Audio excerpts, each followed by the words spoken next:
policy is one thing, implementation is another. Yeah. Sometimes we have a very good policy, the implementation is lacking. Yeah. Sometimes the policy is so-so, but others are really striving hard to implement it properly. I have Mr. Cid here and Ms. Sen. We would like to learn at this podcast about the skills development program in Philippines. One thing that we have practiced really in our office, in the Qualifications and Standards Office of TESDA, is that the actual involvement. So we talk to them almost on a daily basis. Wow. Yeah, because they are the ones telling us what is the demand of the industry and how can we develop programs for them. Whatever industries that we have in the province or locality, we get those trainings, we give those trainings to the young people, because after that there'll be an employment immediately after the training. They'll be willing to apprenticeship at OJT, and then they'll go straight to employment. So I think that's one best practice that we have. How do you make sure that industry has the incentive to collaborate? The programs are designed by the industry themselves, so they know what they need. They know what they need, they know how to deliver it. And it's their employee. Exactly.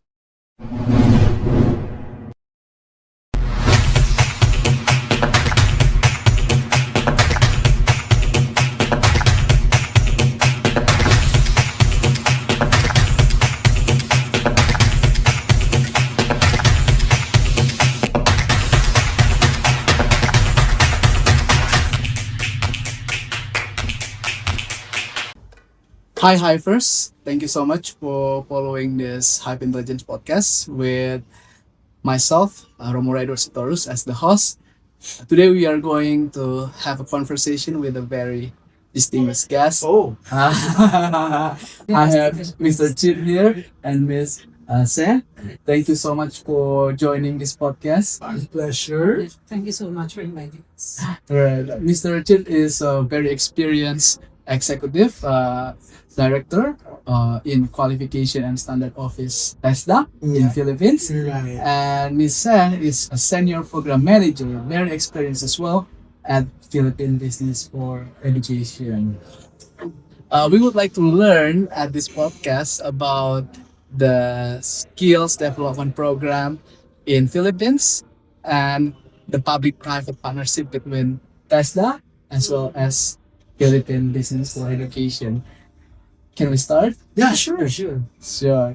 I would like to ask Mr. Cid first, then I will move on to Ms. Sen. Sure. Right. The first one is, could you share a brief overview of TESDA and your role at the Qualification and Standard Office? Hi everyone. Thank you for watching this podcast and for listening. TESDA is the Technical Education and Skills Development Authority in the Philippines. That is the ministry level of governments in terms of those that are in charge of technical education, vocational program. So in the Philippines, we are the manager of the whole TVET sector. So from the development of the policy to its implementation, all over the country, the whole thing. In that we manage not only workforce development, not only skills training, not only skills programs, but really looking into how the technical education and the skills development sector weaves into the mainstream of society.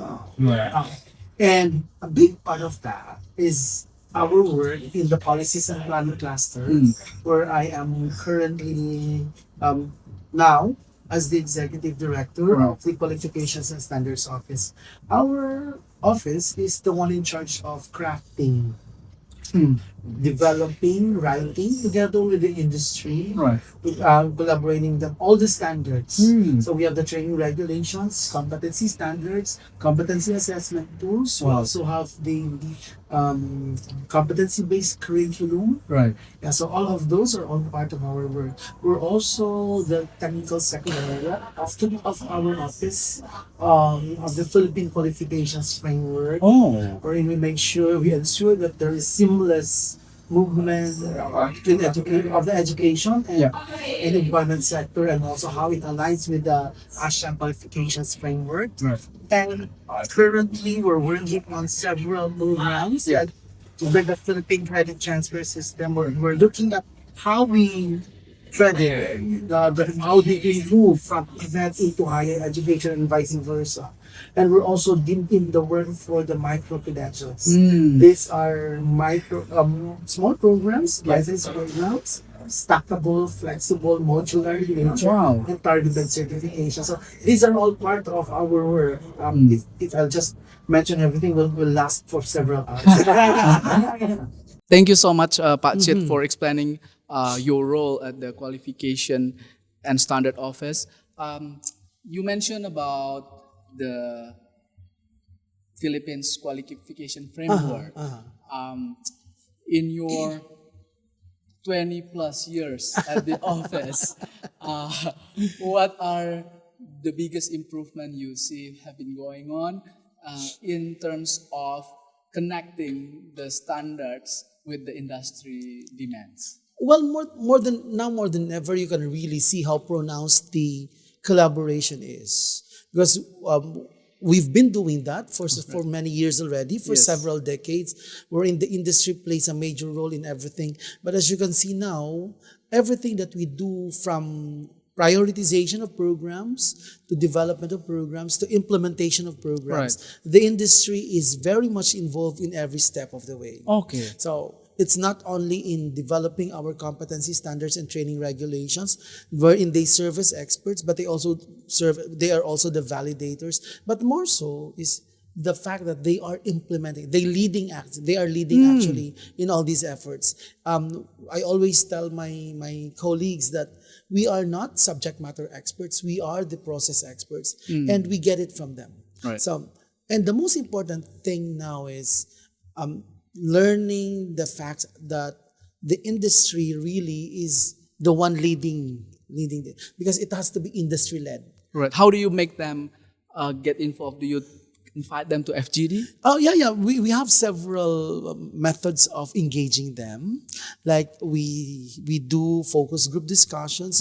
We do program and monitoring with them. So all those sorts that are usually done by different agencies and offices. But one thing that we have practiced really in our office, in the Qualifications and Standards Office of TESDA, is that the actual involvement. So we talk to them almost on a daily basis. Wow. Yeah, because they are the ones telling us what is the demand of the industry and how can we develop programs for them. Because if we listen to the industry, we're already solving a big part of the concern of the problem that we have. That's amazing, Pak Cid. I would like to turn a moment to sure. Ms. Seh. Could you share a brief overview on Philippines Business for Education and how it approach community empowerment through education? Yeah, so Philippine Business for Education is an advocacy group. So we are championing policy reforms on education and workforce development. So it is really a big membership of the conglomerates, the top executives of the Philippine industries, the private sectors of the Philippines. So it's easier for us to really push for policy reforms in terms of industry-based trainings, industry-based apprenticeships and all that, because we are the ones who needs the manpower, who needs the workforce. So I think about the empowering our young people to be that is specifically important in the sense that if they have these skills, if they have the leadership skills and they have these core values, which is the soft skills that are non-transferable, these are the ones that the employers are looking for. So this is the basic foundation where we are working together with TESDA.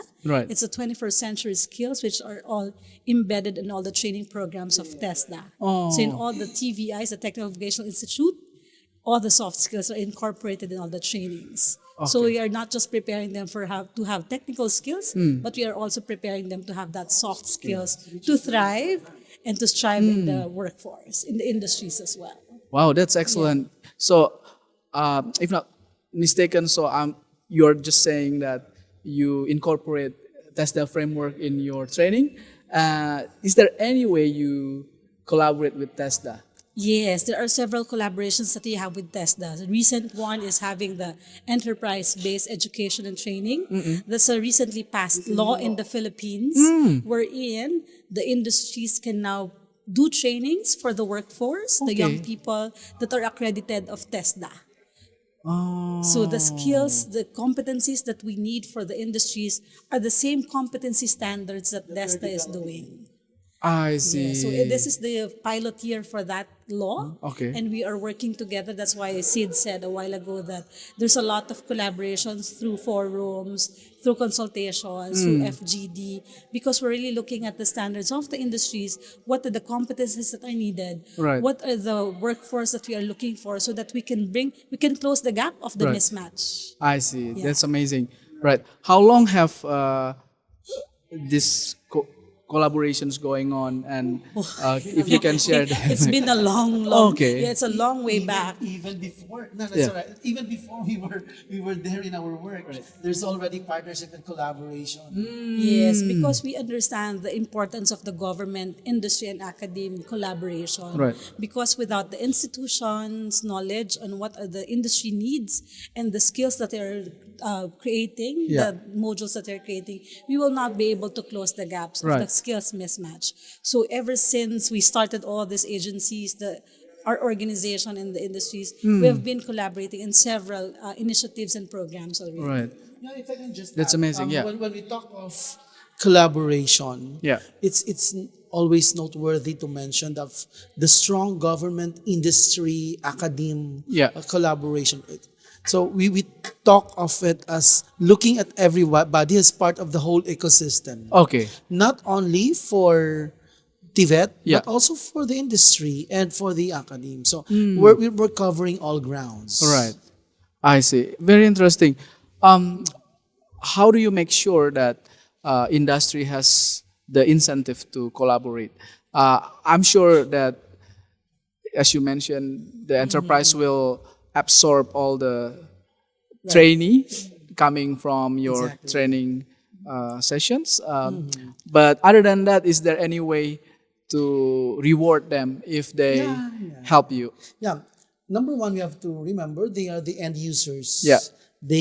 You're right. They absorb our trainees, our learners. But in the in the aspect of standards development, wherein we develop competency standards, training regulations, competency assessment tools, and our competency-based curricula, when we engage them, we also have some incentives for them, like honoraria for the experts, Okay. and of course, giving recognition to them. Okay.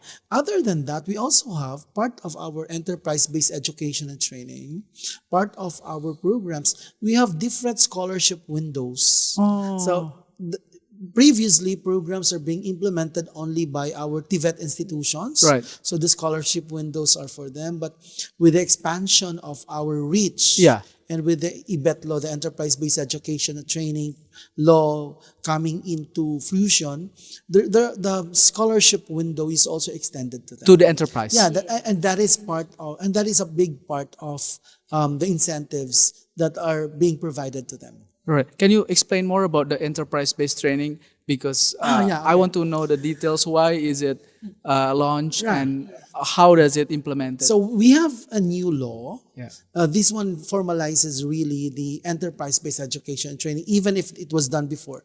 There have been different types, like the dual training system, Okay. in-company training, Yeah. so and upskilling programs. So those are previous types of enterprise-based training. However, those are not under one umbrella. So with the law being signed, that was signed last year by the president, it now looks at enterprise-based education and training as one of the most potent ways Yeah. of enhancing the competencies of people and of workers. So there are different types now that are being included in the whole EBET system. So when we talk of enterprise-based education and training, the main player would be our industry, the enterprises. Okay. They are now regarded or given the recognition as TVET providers. So they can offer the program. It's no longer the school that offers the program alone. So they get paid. Yeah, of course. If they offer the program, that's why I said we have scholarship windows. Yeah. So And if ever they will not avail of the scholarship good. windows that we have, they can offer the program to their workers and Yeah. formalize the issuance of certifications and qualifications. Right. So you see now, that's why we connect that with the work on micro credentials, Right. wherein we're developing, the industry is developing short-term programs, flexible programs, modular programs that are designed for the skilling, upskilling, and reskilling of their own workers. All right. Yeah, I think probably just to add to that, it's also an advantage for us in the industry because we will get the right people for the right industry. Right. At the same time, the funding from the government is a big help as well because it's not just for the training itself, but also for the upskilling, reskilling, and empowering all the people that is needed because that's the big challenge in the Philippines. Right. You always get a mismatch. So this one will really close that gap between the biggest gap in the skills mismatch in the Philippines. All right. One excellent point. Please. One excellent point when we talk of enterprise-based education and training is that the programs are designed by the industry themselves. So they know what they need. They know what they need. They know how to deliver it. And it's their employee. Exactly. So now that's one thing. It's their employees. The second is they can offer that to other workers within the same within their sector. Or if they're hiring people like they're getting people who are near hires, those that need additional qualifications or competencies, they can get it. So because it's the industry now designing the program, Yeah. we are cutting down on the issue of skills mismatch. Okay, that's very interesting. The approach of enterprise-based training. I'm very interested in this because it seems to be able to close the gap. Exactly. How do you select which industry are allowed to offer their training and who gets selected to be the trainee? Okay. Are they selecting the industry training themselves, the employee, or the trainee? That's a very good question. First, we'll have to set the context. The Philippine Development Plan has set the priority sectors. Yeah. The same case with the National Technical Education and Skills Development Plan, which is the blueprint of TVET in the whole country. It's not the TESDA plan. The priority sectors have been identified, Right. and we are targeting that. Those sectors. From those sectors, we know which industries are participating. So when we talk of based on the priority sectors like agriculture, tourism, health, construction, land transportation, ICT, health, also among others. Yeah. Those that would be needing a lot of workers within the next year, within the next few years. So those are the top priority sectors in the country. So we have identified. So the industries from these sectors would now be qualified to identify programs, and they'll just apply a simple registration process, recognition process with our office in TESDA. So we streamlined the process. We ensured that everybody may be able to participate with minimum basic requirements. Yeah, and it's just not limited to the industry. Should there be a small enterprise who would like to conduct the trainings, they can partner with the local TVIs, the institutions, for them to conduct the trainings for them, having the industry needs that demand that they would like to have. So there are It's really a mutual. there are different ways to do it, like different modalities how to do it. So we are as flexible as we can be. We tend to be more flexible as we can be because we understand also that our industries cannot be full-time TVET institutions. That's true. Yeah, that's how I think that's how collaborative how strong and collaborative are the agencies in the Philippines now. Right. That's amazing. And, our Secretary Kiko Benitez, the Director General of TESDA, and our Deputy Director General Rosana Ordaneta, my cluster head. we've been coming up with policies on this. Yeah. And the policy on micro-credential, Yeah. which was issued last year and Okay. we're rolling it nationally now, is also one of the things that we have come up with as a strategy to make sure that the enterprise-based education and training will work. I see. Yeah. At the same time, sorry, just to add, it's also good that TESDA is supporting our Sector Skills Council, the industry boards, because these are very crucial key players in terms of the trainings and at the same time upskilling and reskilling our people, because these are the ones, the economic drivers eventually. So it's very good that we have that support coming from them. That's why the policy pushes, the reforms that we would like to have, it's being supported by them. And they're the ones championing it. So our legislators and senators are the ones championing it as well, because they understand. Because all of us are collaborating in this. We have the same mind. We have the same goals. We're on the same and they're page. we're on the same page. That's why they're Yeah. championing everything. What's good, she mentioned about the Skills Sector Council. These are the industry TVET boards in the country. We have the Philippine Constructors Association, the tourism industry, semiconductor industry, ICT. Yeah. We also have for agriculture and a whole lot more. There are several TVET boards already, industry TVET boards, which are the skills councils, Right. the sector councils, and they are leading the way. They paved the way for this. I see. So that's why I said they're taking leadership. It's industry led. So Very nice. Yep. TVET, I think TVET is one of the key player on that. So it was us who started this Sector Skills Council with their help and the industry boards. So that's why the consultation is always there. Because we are the ones building the councils, the groups, and they're the ones validating it. So it's always that mutual relationship. That's why I think it's effective. Yeah. And I guess it's also the same as yours in your Indonesia. country, in Indonesia, right? Because you also have different programs for the industry. What's good though is that in the ASEAN, the ASEAN region of the 10 countries, there's the mutual recognition and the mutual agreement for skills mobility. Skills mobility. Yeah, Yeah. right. I heard And- about and, it. Yeah. And the industry here plays a major role in that. Now, in the local context, when we talk of movement of people, Yeah. we don't really expect one to stay for like 50 years in one company. Eventually, they will move. So they need to be equipped. Yeah. Or if ever they will tend to shift careers. Yeah. Or go to a different field, Right.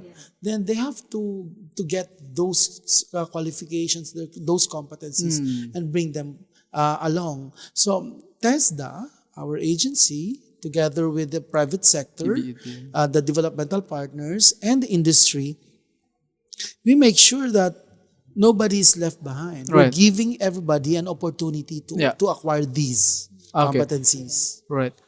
I'm interested in how the enterprise-based training select the kind of competency they would like to train. Many companies would train specific skills, right, that are only applied for their software, for their machinery. Exactly. How do you make sure that there are transversal skills that are also taught by the enterprise? Are you making sure of that in the framework or the curriculum? Yeah. Part of the training regulations and the standards that we have, that's everything is included. However, if we talk of the specific skills qualification or skills competencies, Right. that is based on the skill set. Because we are looking at skills based education and training this Alright. time. When we talk of this, we target specific needs for every person. So who is the best one to tell us what is needed by the workers? It's the industry themselves. So they identify some. They do needs analysis, they Yeah. have identified all those, then they sit down with us. we want we want this program, we will deliver this program. Then we said, okay, let's look at your module. Because we also have another strategy in TESDA, wherein we do the adopt and adapt strategy. What is that? This is another strategy. This is a strategy we Yeah. came up with to ensure that we fast track the development of standards, Right. especially those coming from the industry. So we look at those standards, we adopt them Yeah. fully, or we adapt them into the local context Okay. for them to implement. Oh. But the best part is, it is the industry that tells us Hmm. this is what we need. So we cannot just come up with any program and tell them, you do this, you do that. Right. If we do that, it will never succeed. I see. But if it's the industry itself that says, this is what we want, this is what we need, Yeah. this is what our workers need. We have 100 workers and they all need this program on communication. Let us say so. They will either look at the standards that we have or come up with a new one if it's not Right. available. Yeah. And that is part of the story, the narrative of the micro I credentials. see. Sorry. I think there's a big discussion on that specifically. We're saying that there's a specific skill set that we want, and that's cuts across specific industry. But there are also specific items that they would like to have in the industry. So that will be the program of the industry specific. So that could be their upskilling and reskilling, because that specifically answers to their needs. Yeah. But if it cuts across, everyone is welcome to that training specific. Yeah. I see. Right. I would like to move to another topic, but Sure. On sustainability. Okay. But before that, can you give me one or two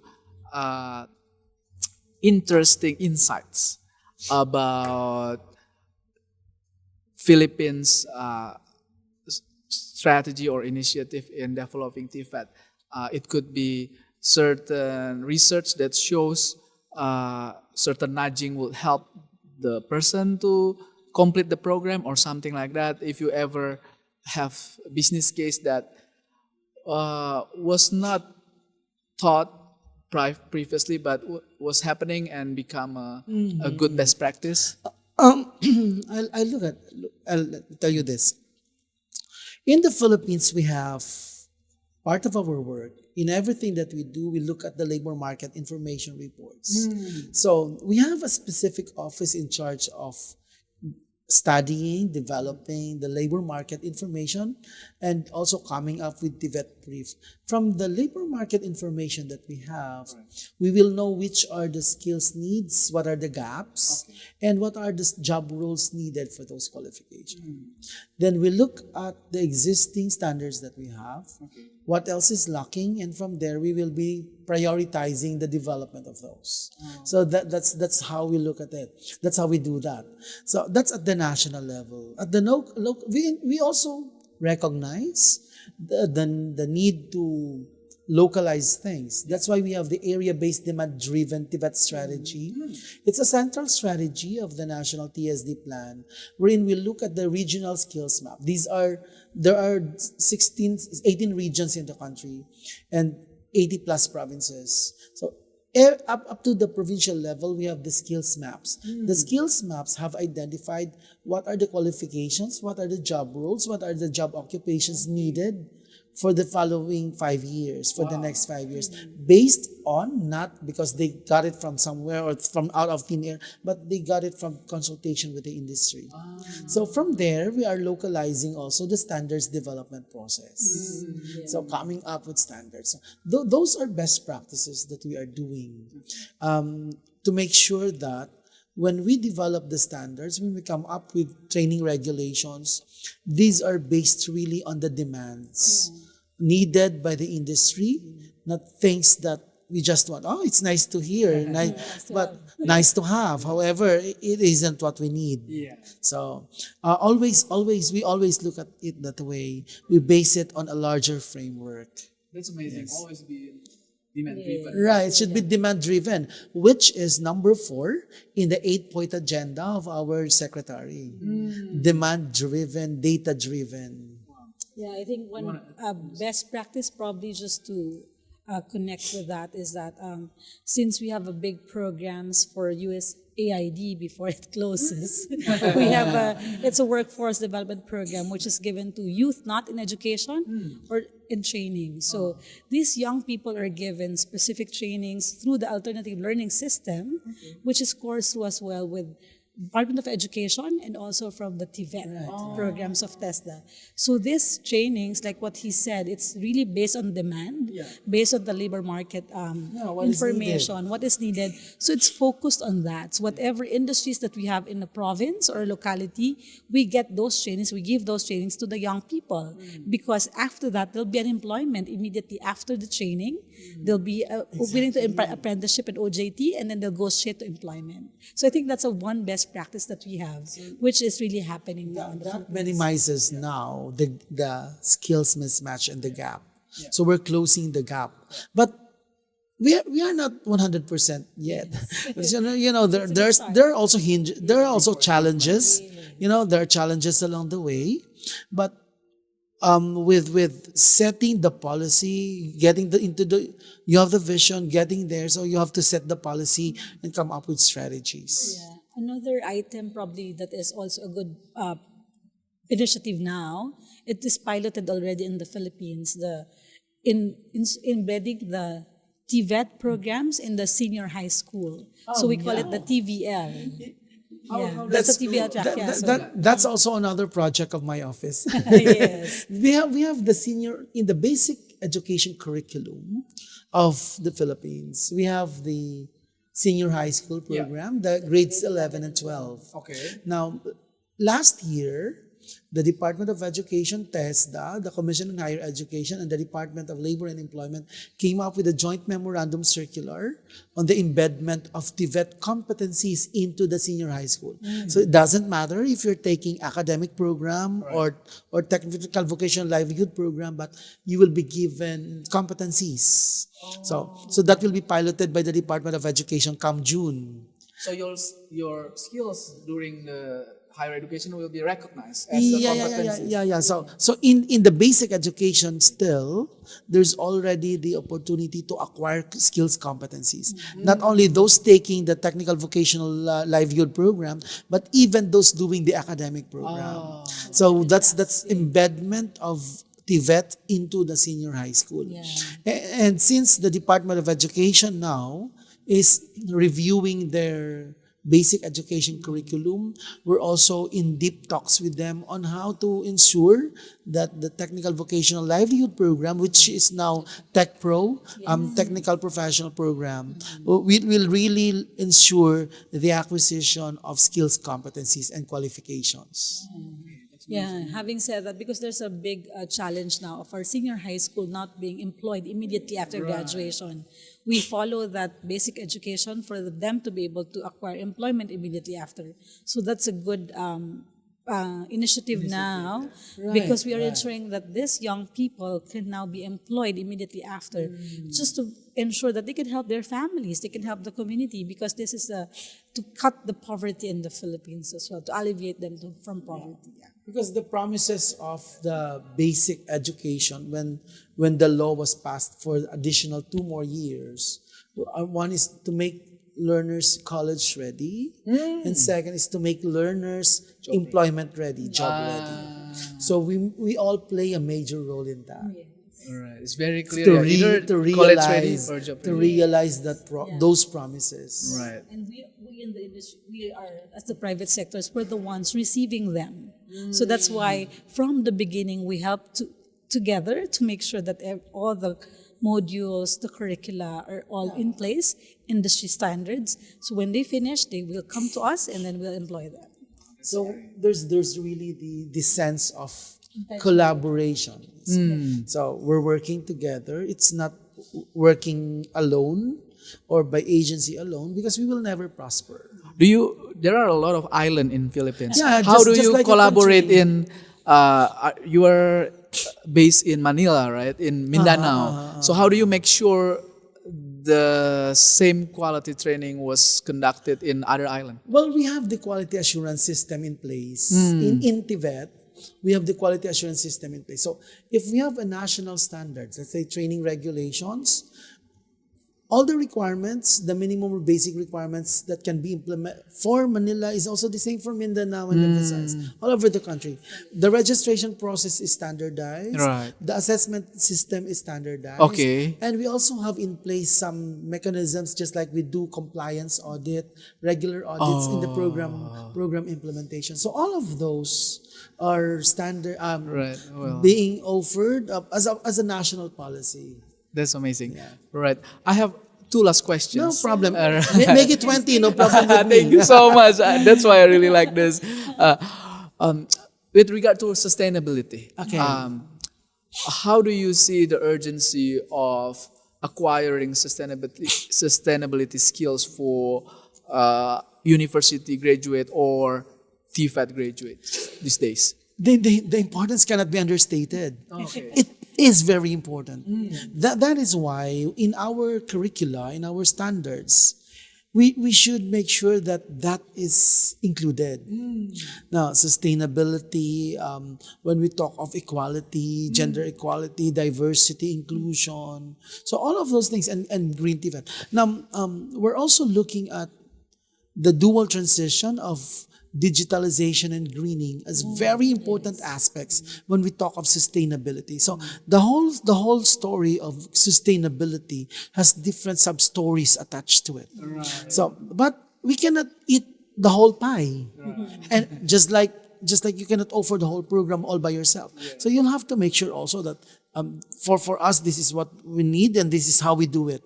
So in TVET, what we do in TVET is that we incorporate them in our standards, training standards. So all our training regulations and competency standards, we have the basic competencies integrated with 21st century skills. So we came up together with a project with the USA before. We came up with the modules for all the basic competencies identified in all the levels 1, 2, 3, and 4 of our training system. So, yeah. However, again, that is not the end of it. So, we're also looking at how can we fully implement it. Because the policy is one thing, implementation is another.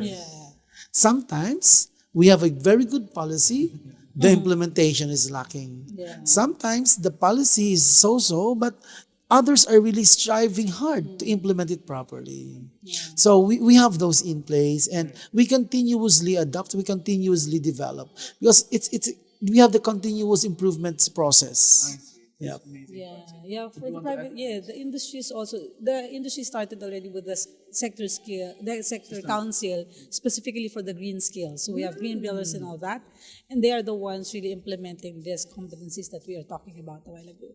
So these people are the ones really took the initiative to make sure that there's green constructions, green practices, green jobs. But these are all starting. It's really a tough job for all of us, but at least we're getting there. So slowly but surely, I know that sustainability can happen, and there are a lot of people now really focusing on that. What are the challenges? Is it the awareness that acquiring sustainability skills will get me job, or is it just there are other priorities? Well, when it comes to challenges, there are a lot. Yeah. There are a lot. And that not only comes from the end of the government or from the developmental partners or from the industry. It comes from everyone. So, like for us, I can only speak for us. The challenge is how to make sure that the policy is implemented based on its design.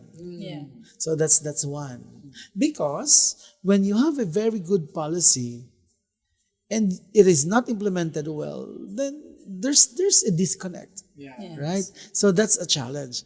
So how should we counter the challenge? We should continuously collaborate with the industry and with our TVET providers. Tell them how can we learn from them. We have to know also, because we might be putting in the policy, but they have another way of looking at it. I see. So it's always looking at things from different angles. And nobody has the monopoly of wisdom. It doesn't mean that I'm from the government, I know everything. I get to learn from them. So you'll have to really listen intently.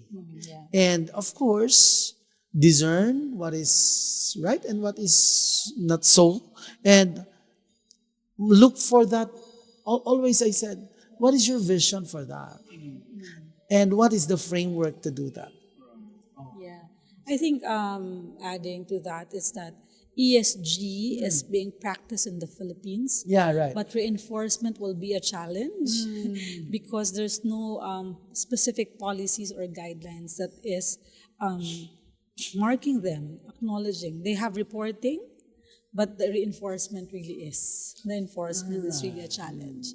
But I think the simple steps that the industries are doing makes a mark in that. Yeah. It's just that there should be more policies and regulations that are in place in the government because we don't have that much. We only have 2 bills that is really focusing on that, specifically for green and blue economies. Green and blue. Yeah, but that's we're getting our way there. So the agencies now, just like TESDA, we're putting our share. We're working so hard for us, for our share to in all this narrative. Right. Yes. So, Definitely.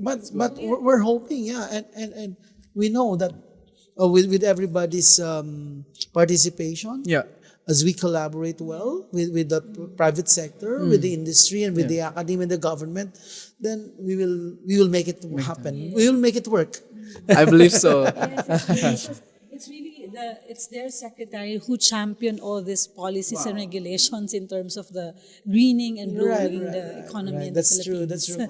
So yeah, you can see yeah, the future. our Secretary Kiko Benitez is working so hard on this, and of course our Deputy Directors General. We have 4. DDG Nelly Dilier, DDG Vidal Villena, DDG Colombo, and my supervisor, DDG Rose Ordaneta, who's an institution in TVET, not only in the Philippines, but in the whole of ASEAN and other.